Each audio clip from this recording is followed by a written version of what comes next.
This episode sponsored by War Thunder.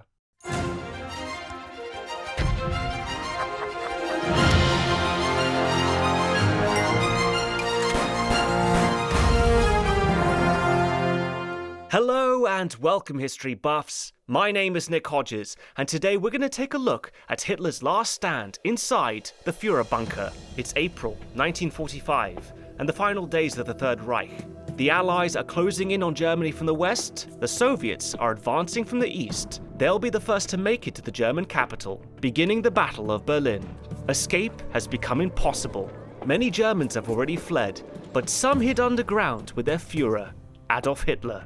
The movie Downfall tells the story about the last 10 days of his life, through the first-hand accounts of those who lived with him in the bunker. And unlike most World War II movies, this film portrays a more complex human side of the Führer, revealing his flaws, irrational decisions, illnesses, and all. Much of the film draws from the memoir of his secretary, Trottel Junge, who witnessed it all until the very end. And the real Trottel Junge even makes an appearance at the beginning and end of the movie, reflecting on her years beside Hitler, perhaps history's most evil man. And in these interviews and through her character in the movie, she confronts her loyalty to him, her admiration, and the faults she once overlooked. But how much of Downfall is historically accurate? Does it faithfully portray Hitler and the end of his reign? Well, join me in this review as we'll take a look at what the film got right, what it got wrong, or what it overly exaggerated. This is Downfall.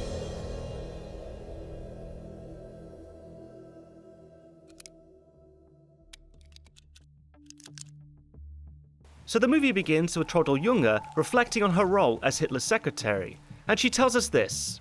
Ich habe das Gefühl, dass ich diesem Kind, diesem kindischen jungen Ding bös sein muss, oder dass ich ihm nicht verzeihen kann, dass es die Schrecken, dieses Monster nicht rechtzeitig erkannt hat, dass es nicht durchschaut hat, in was es da hineingeraten ist. Und vor allem, dass ich so unüberlegt Ja gesagt habe. Ich war ja... And this sets the tone for the entire movie. We're going to go back into a world to see how so many people were able to work with and for that monster. And while many were co-conspirators, there were others like Trottel Junge who, you could argue, were swept up by fate or sheer bad luck. Downfall begins by showing how Trottel became Hitler's secretary. We see 5 girls ushered through the East Prussian forest to the Wolf's Lair, Hitler's Eastern Front headquarters. Hitler is selecting candidates from the Chancellery staff in Berlin, and after meeting each one, he chooses Trottel for the job. In reality, it didn't happen quite this quickly. I do understand they were just trying to show how she got the job by luck, not because of any ties to National Socialism, but it still gets a few details wrong, nothing major though. Such as there were actually 10 girls brought in from the Chancellery to audition for the position, and unlike in the movie, the other girls weren't waiting outside the room. They actually spent time at the Wolf's Lair between meeting Hitler and the dictation test. But of the 10, Trottel was chosen first, primarily because of a connection to Munich. Hitler seemed to like Munich girls, as seen with his longtime girlfriend, Eva Braun. While Trottel initially struggled with the dictation, she managed to catch up because Hitler's friend and diplomat, Walter Huell, interrupted. However, this isn't shown in the movie. Instead, we just see Hitler giving Trottel a second chance. But regardless, the outcome is the same. Trottel is the only girl who tries out for the role and gets it, making her Hitler's newest and last secretary. Ich hab's geschafft, hat mich engagiert.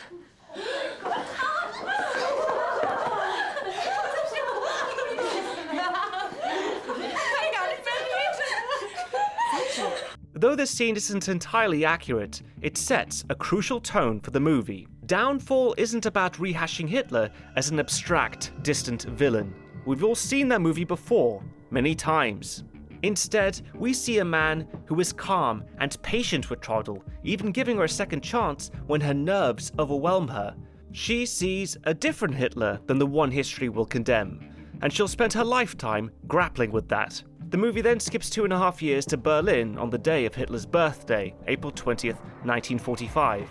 And for his birthday present, Stalin delivered a barrage of artillery shells and Katyusha rockets.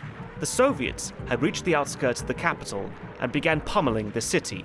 As many of you history buffs may already know, Germany's fate had been sealed long before this day. Most historians point to Operation Barbarossa as their pivotal moment, when Hitler decided to take on the Soviet Union. Of the many losses Germany faced in that campaign, it was undoubtedly the Battle of Stalingrad, where Hitler faced his biggest and most morale-crushing defeat. As the Führer himself declared, if we abandon it, Stalingrad, we are really abandoning the whole meaning of the campaign. In telegrams to General Paulus, commander of the 6th Army at Stalingrad, Hitler forbade surrender, encouraging his soldiers to fight to the death in order to contribute to the building of the defensive front and the salvation of Western civilization. But by February 2nd, 1943, the last of the 6th Army did surrender, the first German field army to surrender in World War II.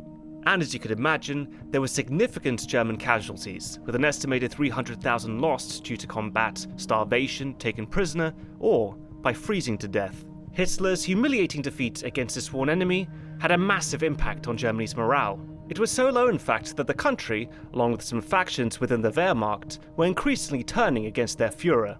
In one particularly famous event on July 20th, 1944, Colonel Klaus von Stauffenberg tried to blow up Hitler with a bomb in a briefcase. This assassination attempt, along with the Allied Normandy invasion on D-Day, June 6, 1944, and the Soviets' advance into Poland in early 1945, forced Hitler into his bunker beneath the Chancellery in Berlin by January 1945. So it's no surprise then that the portrayal of Hitler we see is one of anger, distrust, and deteriorating physical and mental health. The first example of this we see in the movie is Hitler's trembling left hand when he goes to speak with his people at the Chancellery, which is absolutely true. Many of those closest to him noted that his tremors, which primarily affected the left side of his body, were a result of Parkinson's, a condition he tried desperately to hide from the public, but it only worsened with the stress of losing the war. One of his closest friends, architect Albert Speer, head of the Ministry of Armaments and War Production, noted in his memoirs that Hitler was shriveling up like an old man, his limbs trembling, his feet dragging, his normally very clean and well-kept uniform stained with food. And throughout the movie, his appearance only gets worse. Those around him notice and talk about it out of earshot. In a conversation between Reichsführer SS Heinrich Himmler and his underling, SS Commander Hermann Fegelein, Himmler says this. Unter uns, der Mann ist fertig. Naja, was soll man von einem erwarten, der weder raucht noch trinkt und überdies Vegetarier ist? Jetzt mal im Ernst, Fegelein. Ich werde wohl die Sache selbst in die Hand nehmen müssen. Berlin wird fallen und das in wenigen Tagen. Wenn der Führer tot ist, mit wem glauben Sie wohl, werden die Alliierten verhandeln? Himmler leaves Berlin at this point, unwilling to die as it becomes increasingly clear that the city will soon fall. Those who remained loyal to Hitler, or those who didn't have any other choice, retreated to the bunkers underneath the Chancellery. There were two connected bunker structures used. First was the Vorbunker, which had a kitchen, a dining room, some supply rooms, and several guest quarters. Deeper down was the Führerbunker, which had a corridor-like conference room, a map room, Hitler and Eva's private quarters, Goebbels' room and office, a room for communications, and various other spaces. There was a generator running one of the Führerbunker's rooms, and the whole structure was below the water table, so it was constantly damp and smelled of exhaust fumes. One thing this film does exceptionally well is authentically recreating the Vorbunker and Führerbunker, both in terms of its physical layout and how claustrophobic it must have felt for those anxiously hiding from the incoming Soviets. Let's take a look at this scene when Albert Speer comes to speak to Hitler. First, he goes to visit with Magda Goebbels, the wife of Joseph Goebbels, Hitler's Minister of Propaganda. That would have taken place here in the Goebbels family quarters. The other room had bunk beds for their 6 children. He then leaves her room and heads into the Führerbunker, and although we don't see him take the stairs, he comes from the hall where the guards hang out and into the corridor lounge. He looks to his right into the generator room, then still walking down the corridor, he looks right into the telecommunications room. From there, he passes through the doorway, separating the corridor lounge from the conference room, where he takes note of a drunk and passed out Martin Bormann, Hitler's private secretary, who surprisingly has a very minor role in this movie, despite being the one who wielded control over the flow of information and access to and from Hitler. But anyway, Speer heads left into Hitler's office, then takes the left door to find Eva Braun in her quarters. And I'm honestly impressed by the level of detail that went into this. And not just the bunker, the costuming, the set design, it's pretty spot on. Anyway, by April 21st, the Soviets had finally entered the city. The Battle of Berlin was well underway. Most of Hitler's men had already fled, but a few dozen waited out the rest of the war here, underground, watching their Führer deteriorate before their very eyes. He knew of the intense and chaotic struggle being waged above, street by street, tank by tank, which brings us to today's sponsor, War Thunder. As the ultimate vehicular combat game, War Thunder is free to play on PC, PlayStation, Xbox, and mobile, offering players access to over 2,500 tanks, planes, helicopters, and ships from different eras of military history, spanning from the 1920s to today's modern war machines. One of the standout features is a sophisticated damage model. That's actually what pulled me into the game. It's surprisingly tactical once you get into it, and I found real satisfaction in landing a well-placed shot. Vehicles aren't just hitboxes, they're modeled down to their individual components, like engines, fuel tanks, and weapons, all of which can be damaged and destroyed. Plus, the X-ray view lets you see exactly how and where damage happens, breaking down every encounter in a way that's both useful and gripping. War Thunder also recently launched a mobile version, allowing to jump into dynamic battles on the go, complete with intuitive controls and impressive visuals. If this sounds like something you'd enjoy, you can download War Thunder for free today, using the links in the pinned comment or video description. As a bonus, new players and those returning after 6 months on PC and consoles can claim a special pack. This includes premium vehicles, the exclusive vehicle decorator Eagle of Valor, 100,000 Civil Lions, and 7 days of premium accounts time. However, this offer is only available for a limited time, so be sure to check it out while you can. So whether you're into military history or just enjoy competitive gameplay, War Thunder is a must-try. Just click the links below and jump right into the action.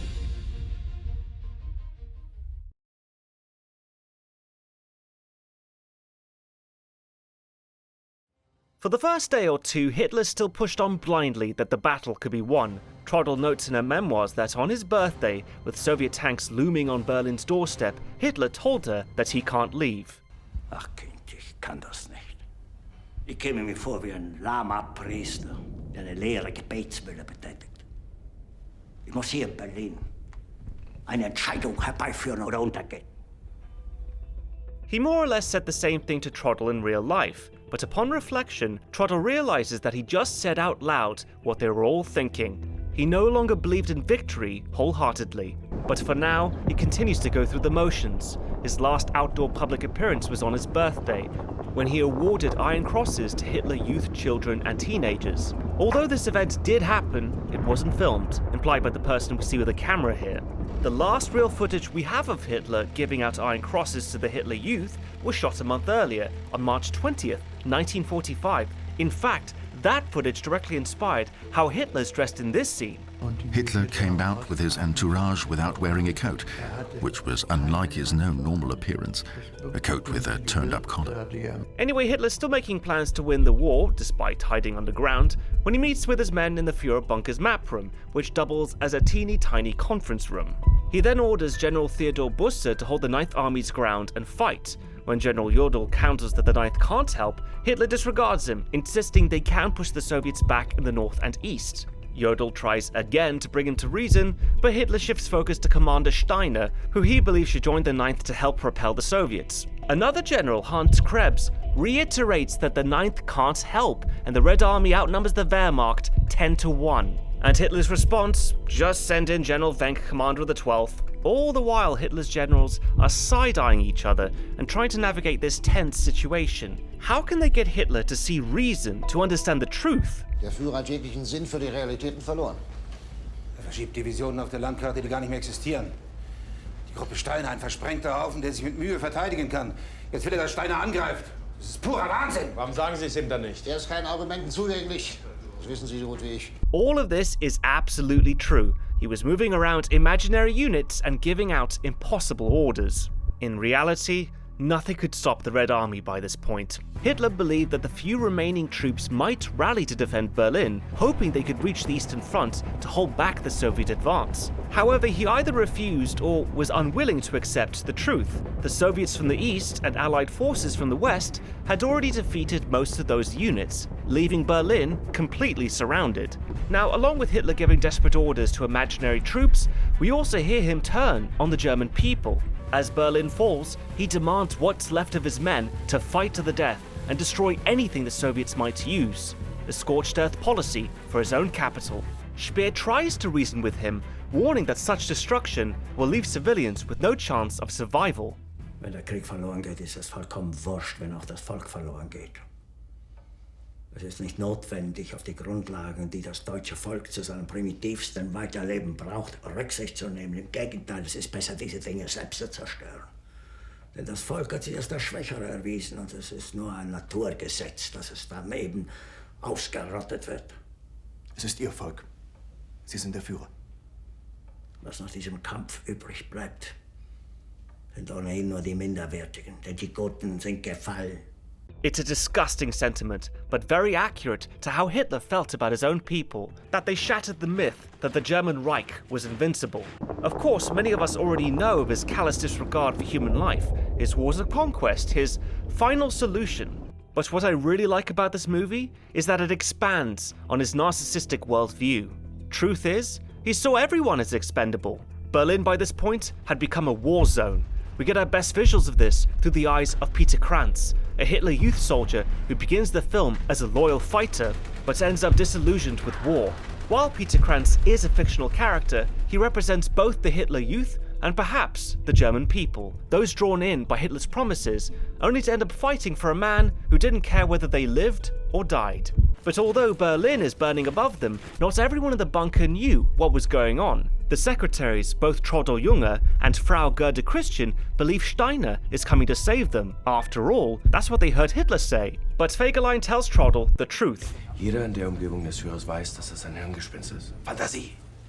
Ich würde mich wundern, wenn selbst daran glaubt. And it's here we have the most iconic scene in the entire movie, Hitler's furious outburst. We've all seen the memes. Hitler screams at his generals in German, while some cheeky translator provides hilariously inaccurate subtitles. Aber mein Führer, die 12. Armee marschiert nach Westen, Richtung Elbe. Dann soll die Armee kehrt machen! Dann entblößen wir die Westfront. Haben Sie noch Zweifel an einem Befehl? Ich glaube! Ich kann nicht zulassen, dass die Soldaten, die für Sie verbringen... Ist das Feiglinge! Verreiter, Versager! It's been viewed millions of times in many different videos, but unless you speak German, you probably didn't know what he was actually angry about. So I'm gonna fill you in. The scene begins with Hitler's generals all staring at him, uneasy and reluctant to break the news that Steiner didn't have enough forces to save Berlin as ordered.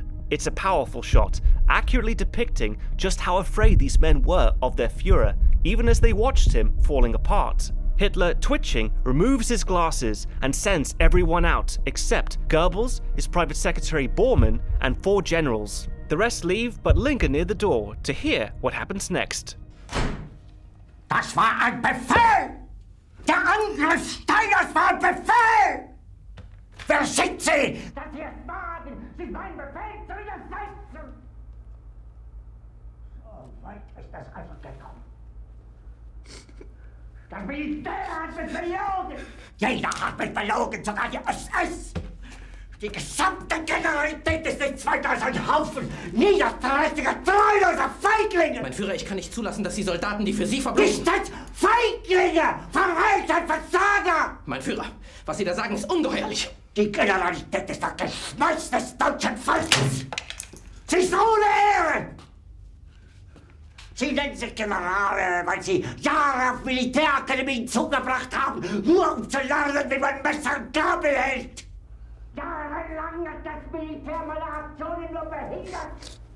Es hat mir jeden nur ersichtlichen Widerstand in den Weg gelegt.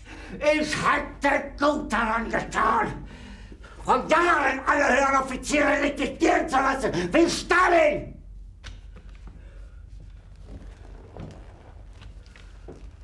Ich war nie auf einer Akademie. Und doch habe ich allein auf mich gestellt, ganz Europa erobert. Verräter! Von allem Anfang an bin ich so verraten und betrogen worden. Es wurde ein ungeheurer Verrat geübt am deutschen Volke. Aber alle diese Verräter werden bezahlen. Mit ihrem eigenen Blut werden sie bezahlen. Sie werden das saufen in ihrem eigenen Blut. Meine Befehle sind in den Wind gesprochen. Es ist unmöglich, unter diesen Umständen zu führen. Es ist aus.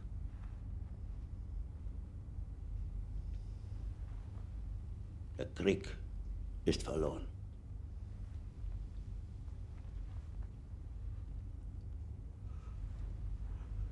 Aber wenn Sie, meine Herren, glauben, dass ich deswegen Berlin verlasse, irren Sie sich gewaltig. Eher jage ich mir eine Kugel durch den Kopf.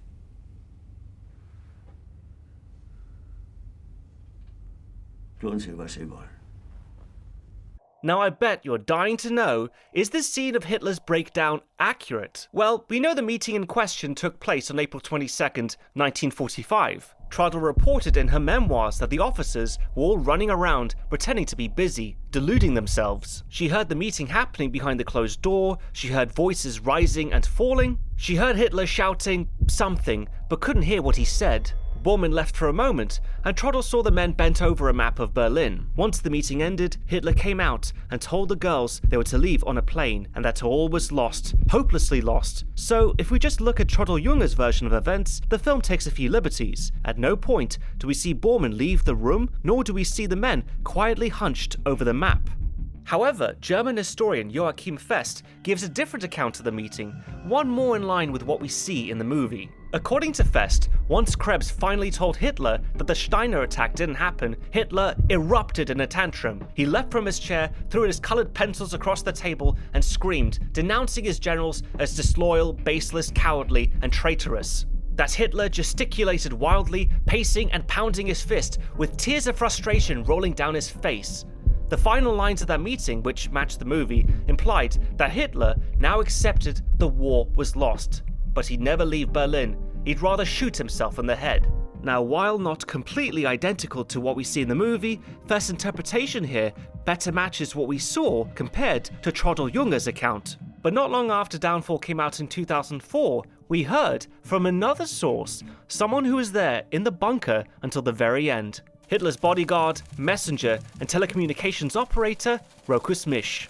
In a 2005 interview, when asked about whether or not he'd seen the movie, Rokus Misch said this: "Oh yeah, I've seen it. Dramatic operetta. It's all Americanized. All that yelling and screaming. It wasn't like that down there in the bunker. The reality, it was a death bunker. Everyone whispered down there.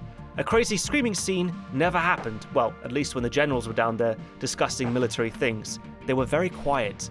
It's a film with all the freedoms of a film. It's no documentary." So we have a lot of conflicting sources here, but I'd bet that the film was pretty close to what it was like in that room. Given the weight of the war on his shoulders, his initial hesitation to believe the truth about the state of his army, his increasing belief that everyone around him was traitorous, and his failing physical and mental health. I can believe this breakdown took place, because as soon as Hitler left that meeting, he knew it was the beginning of his end.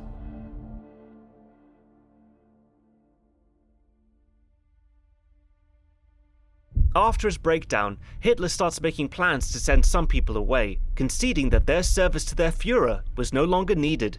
It's at this point Eva tells Hitler in front of everyone that she won't leave him. Aber du weißt doch, dass ich bei dir bleibe. Ich lass mich nicht wegschicken.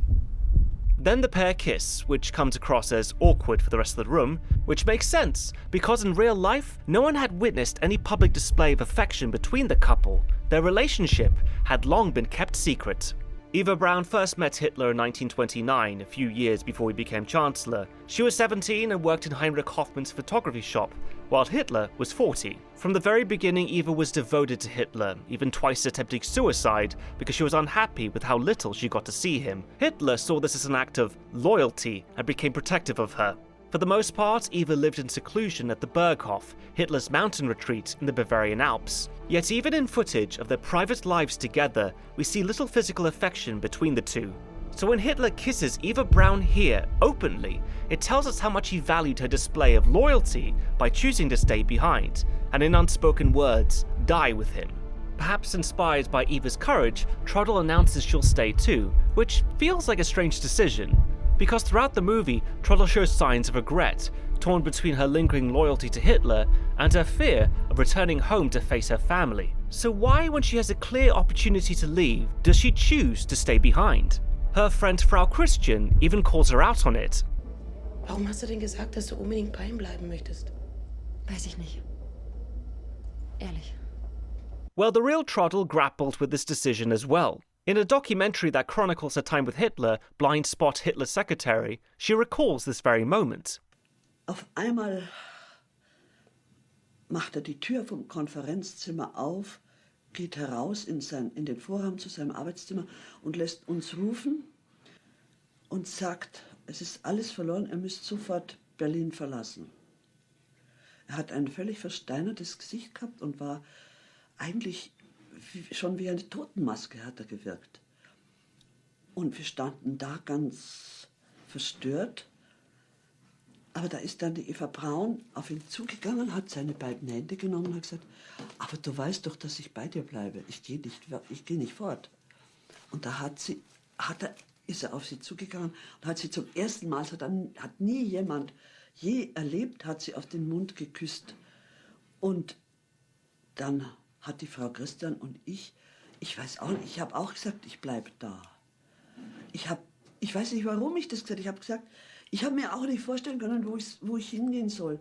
Now this paints a slightly different picture than what we see in the movie. It seems like the real kiss was in Hitler's office in the company of women, not in a corridor in front of a large group of people watching, especially other men. Even so, the scene still emotionally conveys that private moment. Anyway, after that, Hitler begins planning a suicide with Eva. At one point, we see him sitting with her and discussing the best way to do it, which is pretty grim, but true. Those who wanted to leave the bunker did, or were sent out on Hitler's orders. General Keitel, for instance, was tasked with helping General Dönitz organize for when, in Hitler's mind, Germany would be magically saved from the Red Army and would need to rebuild. We also see Goebbels' wife Magda and the 6 children move into the Vorbunker. She was as loyal to Hitler as her husband, fully believing the Third Reich and her Führer. Neither Magda or Joseph Goebbels could imagine or wanted to live in a Germany without him. And now that Hitler's made up his mind to die, the mask slips even further. There's a great scene in the movie where Speer comes to say goodbye, and Hitler reflects on Germany's fate. Ich habe Großes vorgehabt, mit den Deutschen wie mit der Welt. Keiner hat mich begriffen. Nicht einmal meine ältesten Mitkämpfer. Das Einzige, was ich mir zugute halten kann, ist, dass ich die Juden mit offenem Visier bekämpft habe. Und dass ich den deutschen Lebensraum vom jüdischen Gift gesäubert habe. Es wäre mir leicht davon zu gehen. Nur dieser eine Augenblick.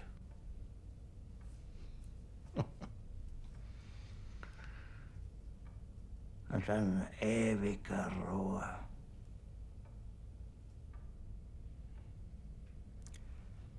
Aber schonen Sie doch das Volk, mein Führer. Wenn mein eigenes Volk an dieser Prüfung zerbricht, könnte ich darüber noch keine Träne weinen. Das hätte nichts anderes verdient. Es würde sein eigenes Schicksal sein, das er sich selbst zuzuschreiben hat. Seit Monaten habe ich Ihre Zerstörungsbefehle ausgesetzt.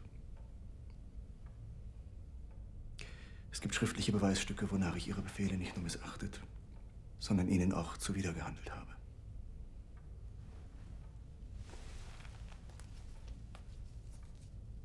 Ich musste es Ihnen sagen.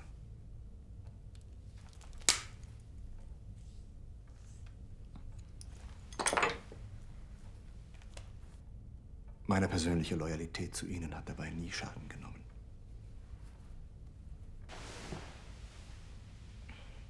Also Sie fahren. Gut. Auf Wiedersehen. This scene is absolutely true, and it cuts to the core of who Hitler really was.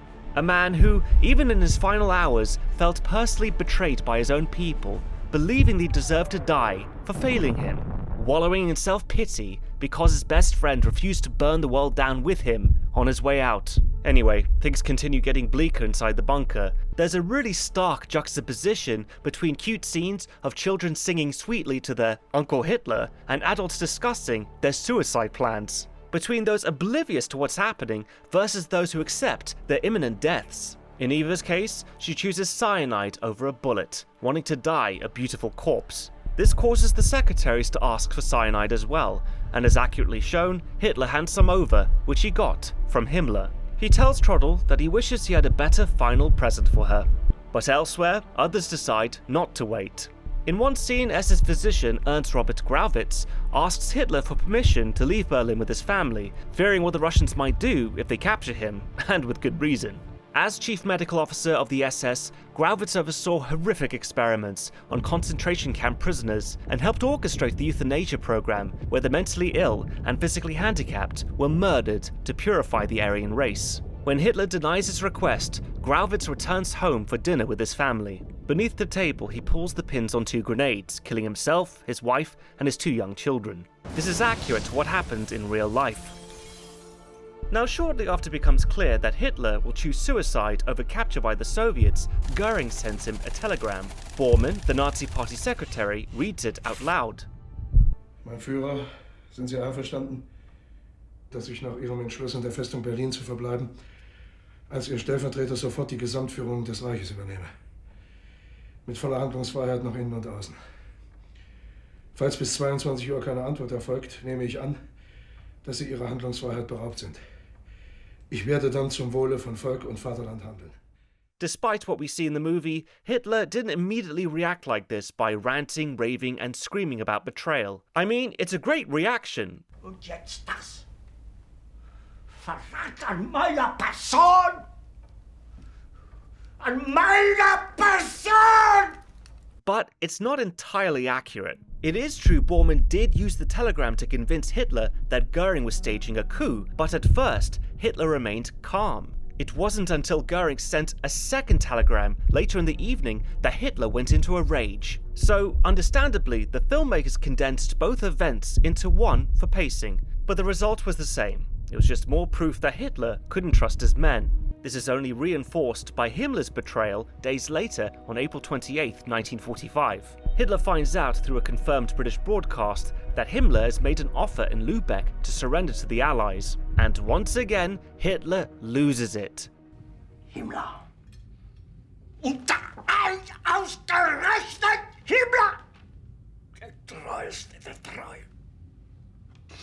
Das ist der schlimmste Verrat von allen! Göring, ja. Der war korrupt, immer schon. Speer, ja. Ein wildfremder, unberechenbarer Künstler. All die anderen, ja. Aber Himmler. Ja, ist er denn wahnsinnig geworden? Um sich zu autorisieren, behauptet er, ich wäre krank. Ja, vielleicht schon tot. Once the bunker was able to confirm the news that Himmler tried to arrange negotiations through the Swedish diplomat Count Bernadotte, even potentially accepting unconditional surrender, Hitler was incensed. Himmler had always been the model of loyalty, so for him to go behind the Führer's back, that was enough to send Hitler even further over the edge. Right now, he needed answers, but who could he talk to that reported directly to Himmler? Well, the best person for that would be Hermann Fegelein, Himmler's direct liaison. So Hitler orders him to be brought in. Trouble is, Fegelein is nowhere to be found. We're previously shown Fegelein moving out of the bunker, staying in a hotel somewhere, trying to convince Eva Braun to escape Berlin with him. Fegelein had a habit of slipping away quietly, like at Eva's party for Hitler's birthday. But on this occasion, his disappearing act was outright seen as desertion. In the movie, Eva begs Hitler to save Fegelein because he's her brother-in-law and her sister Gretel is pregnant with their child. Now, whether she really did this is unknown, but just like in history, Hitler was unfazed by their family ties. Mit Verrätern gibt es kein Mitleid. Mit Verrätern gibt es kein Erbarmen. Wird vor ein Standgericht gestellt und erschossen. Aber wem nutzt das denn jetzt noch? Es ist mein Wille! Ever loyal, Eva composes herself and accepts her brother-in-law's fate. Fegelein is eventually found in his hotel room with a mistress and brought back to face his desertion. In reality, he was stripped of his rank, court-martialed and shot, likely either in a cellar corridor or near the exits of the gardens behind the Reich Chancellery. But in the movie, they speed up the timeline a bit and have him shot before his court-martialing.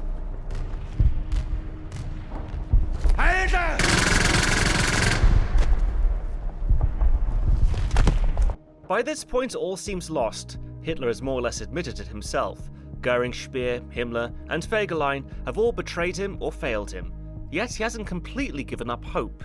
While those around him recognize that the end is near, Hitler still believes there might be one last chance. In a meeting with his generals in the map room, General Weidling, who was put in charge of the Berlin defense area just days earlier, on April 23rd, tells them they can hold out for about 2 more days.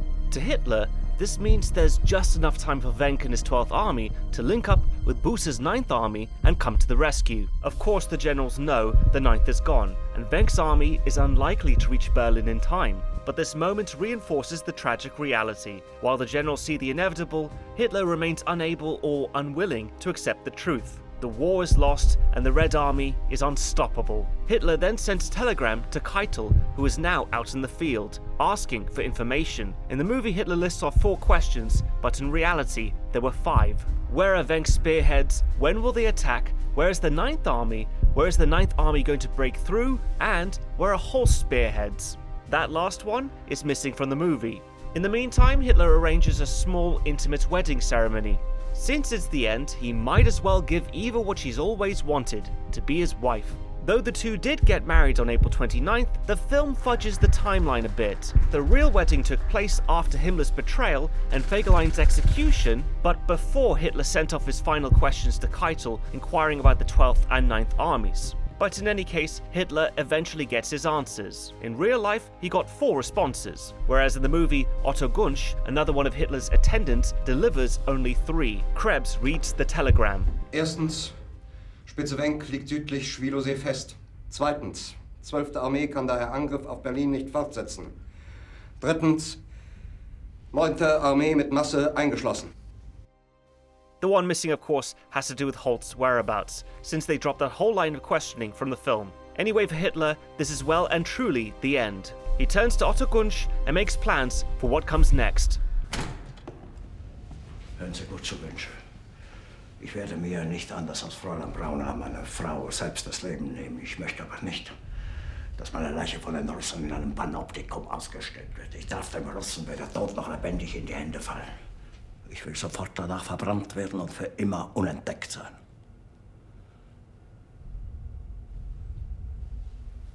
Günsche, ich nehme Ihnen das Versprechen ab, alle erforderlichen Vorkehrungen für die Beseitigung meiner sterblichen Überreste zu treffen. Mein Führer, das ist ein schrecklicher Befehl, aber ich werde ihn ausführen. And all of this, including Gunsch's call to get more petrol delivered, is completely accurate. Once that's all squared away, the next thing Hitler does is put down his dog Blondie.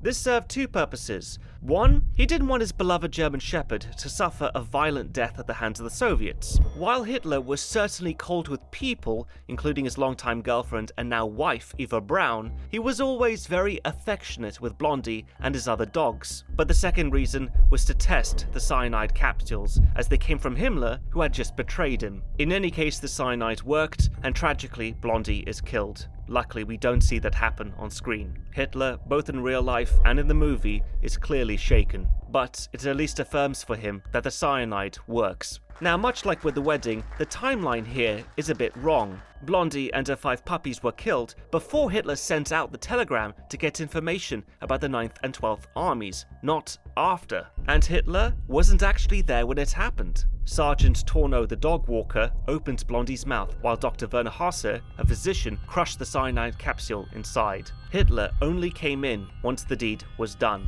And it took place in the toilets where Dr. Schenk was, not in the hallway.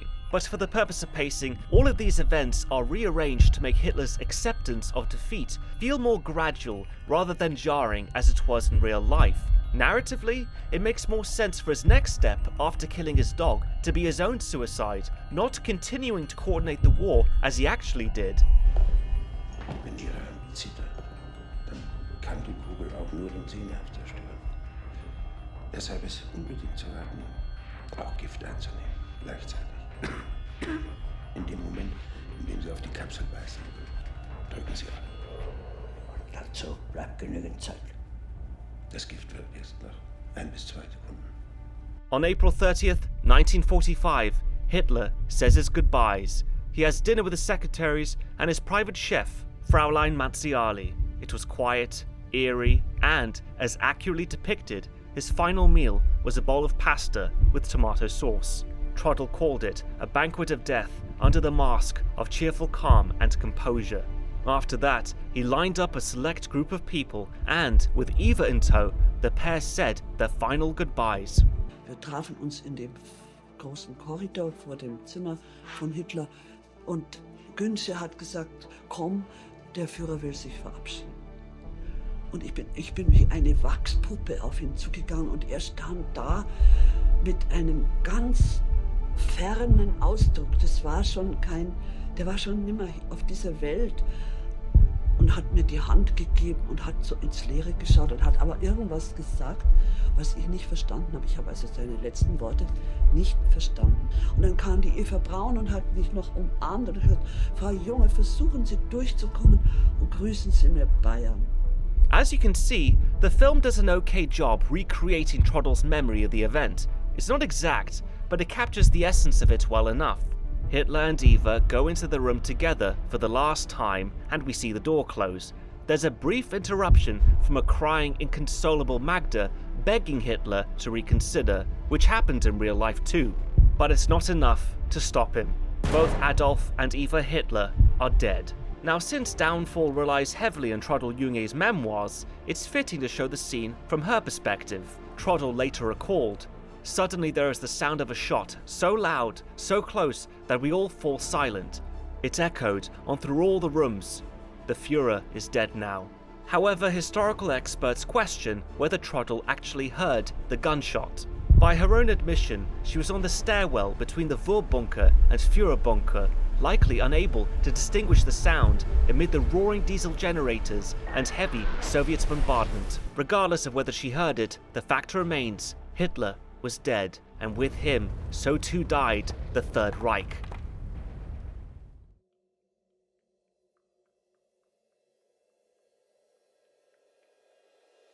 As promised, Otto Gunsch stepped in to handle the bodies. In the movie, we see him confirm Hitler and Eva's deaths and prepare their cremation. But in real life, the first person to enter was Hans Ratzenhuber, the head of Hitler's personal security, and a figure curiously absent from the movie. But as depicted, Hitler used cyanide and a gun, Eva just the cyanide. Their bodies were brought outside to the garden, placed in a shell crater, and set on fire. And just like we see in the movie, a small detachment of men stood by to give a final Nazi salute as Hitler's remains were destroyed. However, in real life, the bodies didn't fully burn on the first attempt. Ratzenhuber had to arrange for more petrol to finish the job later that afternoon. But now that Hitler was gone, those who were left faced a grim choice. Follow him in death or attempt a dangerous escape from Berlin. Most chose to flee, but a few remained to end their lives in the bunker, or just outside by their own hands. The film's portrayal of these deaths is telling. Hitler and Eva's deaths are kept off screen. We only see the aftermath, the blood on the couch, and their bodies draped in sheets. Likewise, Grauwitz's death is implied, rather than shown directly. We see him pull the grenade pins, then the explosion from outside, followed by his daughter's doll falling. But some deaths after Hitler's are shown more graphically. We watch Krebs and Bergdorf share one last cigarette before entering a room, only for Rokesmish to find the bloody evidence of their suicide. Yet the most haunting post-Hitler death remains the murder of the Goebbels children, a stark reminder of the devastation Hitler's ideology brought even to his closest followers. Magda Goebbels was mentally destroyed when the Führer died. As one of his most fanatical followers, she decided her family couldn't live in a world without Hitler or without National Socialism. So she made a plan. We see her meeting with Dr. Stumpfegger, another SS physician, who mixes together a solution with white powder. It's implied that this will put the children to sleep. Magda Goebbels, Stumpfegger, and Joseph Goebbels then head to the children's room in the Vorbunker, where they are reading out loud. And it's here where we have the hardest scene to watch in the entire movie. Joseph stays outside the room, while his wife and Dr. Stumpfegger go in. In reality, Joseph Goebbels wasn't waiting just outside the door. He was in his room in the Führerbunker at the time. Ein bisschen seiner Zauberkunst. So, Kinder. Dr. Stumpfegger hat euch die Medizin gebracht, von der ich euch erzählt habe. Sie ist zwar ein bisschen bitter, aber dafür hilft sie auch. Jeder einen Schluck. Wer ist der Erste? Heide, du bist doch immer so tapfer. Helga. Ich mag nicht. Was soll das heißen? Willst du krank werden?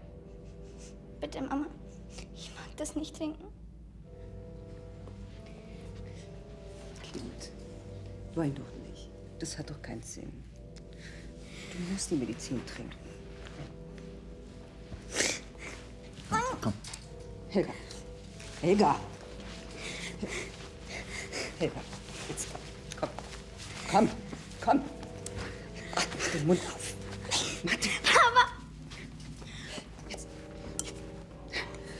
Trink. Trink. Magda returned to kill the children while they slept, administering the cyanide in liquid form, not by crushing capsules between their teeth, as depicted in the movie. But what makes this scene even more unsettling is that it might get one detail right. Helga, who we just saw struggling because she knew something was wrong, was later found with bruises on her body. It's unclear whether the bruises were from when Magda and the doctor sedated the children, or from the cyanide poisoning itself. But it's a chilling thought. What follows after is mostly accurate. Magda sits down to play solitaire, a bit disturbing considering what she had just done, while Goebbels dictates his last will to Trottel Junge, though in real life this happened before Hitler's death. It was at the scene where he bursts in and interrupts Trottel earlier, when she's writing Hitler's last will. In the movie he says he'll come back later, but in reality it happened at that moment. Anyway, after a while Joseph Goebbels dons his gloves, walks past Rokas Misch and tells him he's no longer needed. Then adds in French, "The game is over." He and Magda then go upstairs and take their own lives. Like Hitler, Goebbels arranged for their bodies to be burned. However, one detail not shown in the movie is that Goebbels asked the guards to ensure they were truly dead before setting their bodies on fire.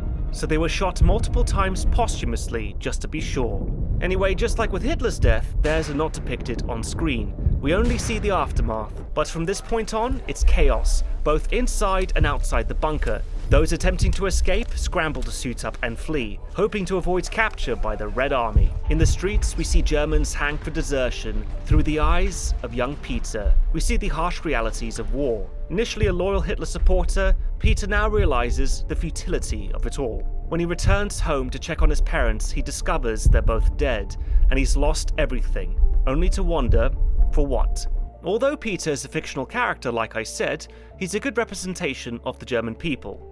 At first, they were lulled in by Hitler and his promises, but by the end, many are disillusioned by the war and endless fighting, especially in the face of the Red Army's advance through their streets. Peter also represents Germany's future, one that must rebuild after the collapse of National Socialism.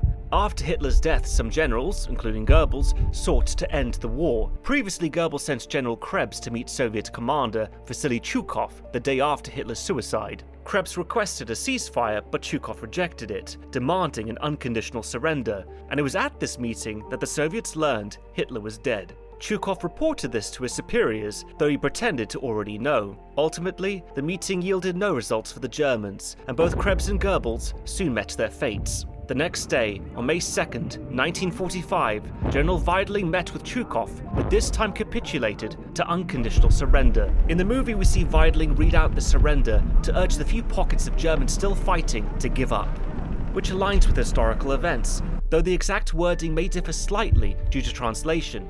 But did Weidling pass out after reading the broadcast? Well, there's no proof to suggest he did. This was likely done for dramatic effect. As the survivors try to find a way out, they realize they're surrounded. A few commit suicide, like Hitler's friend, the diplomat, Walter Huell, but the rest are left behind as Trottel makes a run for it.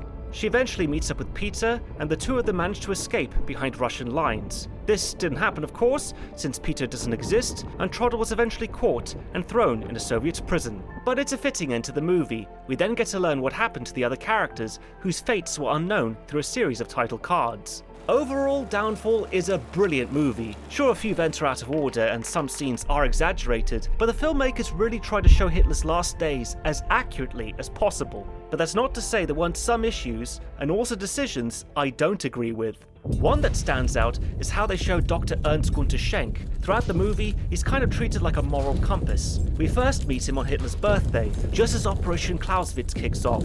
People are burning papers and moving out of the Chancellery. Schenk's unit is supposed to leave too, but he insists on staying to help. The movie portrays him as someone who's ignoring politics to do what's right. We see him delivering medical supplies, performing surgery he's not really trained for, and being this savior figure. But the truth is, Dr. Schenk was not exactly a good guy. I mean, the scenes with Schenk helping Dr. Hasse with surgeries are accurate, but here's the problem. Because the movie only covers a brief window of time, it leaves out some crucial details. Dr. Schenk wasn't simply a well-meaning doctor. In reality, he worked at concentration camps, and even used prisoners at the Mauthausen camp as test subjects for a new kind of protein sausage, and whatever he put in them was deadly, killing several prisoners. So by only showing him in around the bunker, the movie gives an incomplete picture of who he really was, and overlooks some of the terrible things he did as part of the Third Reich. And in fact, that is one of the most controversial parts of the movie. As visually and historically impressive as Downfall is, many people were struck by his decision to show Hitler not just as a monster, but as a human being. Director Oliver Hirschspiegel explained this choice in an interview, saying this: Das Monströse an diesem Dritten Reich und allem, was damit einherging, das ist ja, dass das Menschen sind. Das waren eben nicht irgendwelche Erfindungen aus der Hölle mit Klauen und Reißzähnen, sondern das waren ja Menschen. Und dieser Hitler ist auch ein Mensch gewesen. Und das macht ja für mich diesen beängstigenden Umstand aus. Und deswegen ist das genau richtig, dass wir den als Menschen zeigen, mit allen Konsequenzen. But here's the issue. Downfall only covers the last 10 days of Hitler's life, a tiny snapshot. Because of this narrow time frame, it can only show us pieces of who these people really were. Hitler's character feels fully realized because we already know his story and understand the depths of his evil. But with lesser known figures like Schenk, this limited scope creates an incomplete and misleading picture. We don't get the full context of Schenk's involvement in Nazi war crimes, so what we see in the movie doesn't capture who he truly was. And while Downfall makes choices like this for storytelling purposes, it also takes some creative liberties in his historical details, like the State of the Reich Chancellery on Hitler's birthday. By April 20th, 1945, it was a bombed-out shell of a building, not the spotless room we see in the movie. I mean, take a look at these pictures. These are the last known photographs of Hitler before he killed himself. They were taken on his birthday as he inspected the Chancellery building's damage. And as you can see, there are giant holes everywhere. There would have been dust and debris littering the rooms, water leaking from the ceiling. In Downfall, the room is too shiny and clean. See what I mean? But while the film pulls back on some details, probably for budgetary reasons, it really nails others, sometimes in ways that makes the horror of war feel all too real. There's a scene later in the movie where Trottel sees starving Berliners carving chunks of meat off a dead horse. And these moments are straight from Trottel Junger's account, and I appreciate the film's commitment to these details because it makes everything feel raw and authentic. At the end of the movie, just like in the beginning, we hear from the real Trottel Junger and why she didn't see any of this coming. It's a poignant moment that captures the weight of everything we've just seen. Natürlich habe ich diese Schrecknisse durch den Nürnberger Prozess, diese 6 Millionen Juden und andersrassischen Menschen, die da umgekommen sind, als eine ganz erschütternde, fürchterliche Tatsache empfunden. Aber ich habe noch nicht den Zusammenhang hergestellt mit meiner eigenen Vergangenheit. Ich habe mich noch damit zufrieden gegeben, dass ich persönlich keine Schuld hatte und auch davon nichts gewusst habe. Von diesem Ausmaß habe ich nichts gewusst.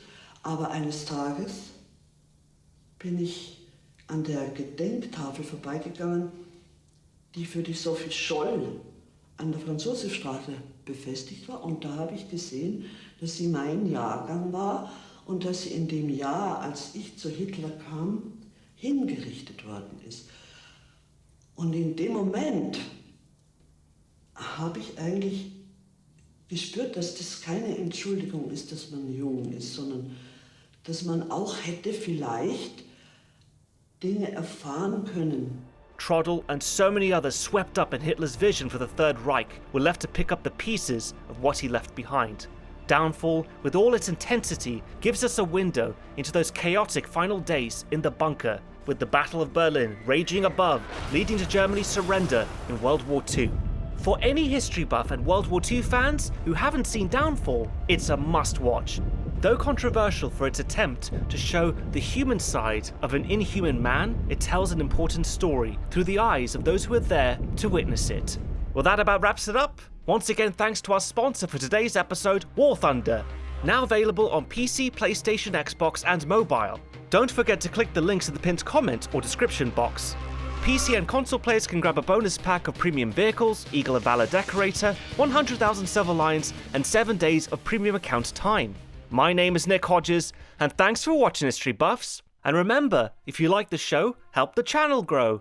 If you wish to support History Buffs, then you can now do so at Patreon. And as always, let me know in the comment section what you thought about Downfall. And of course, what historical movie should I review next? In the meantime, check out the History Buffs Twitter and Facebook page for new updates. Until then, I'll see you next time.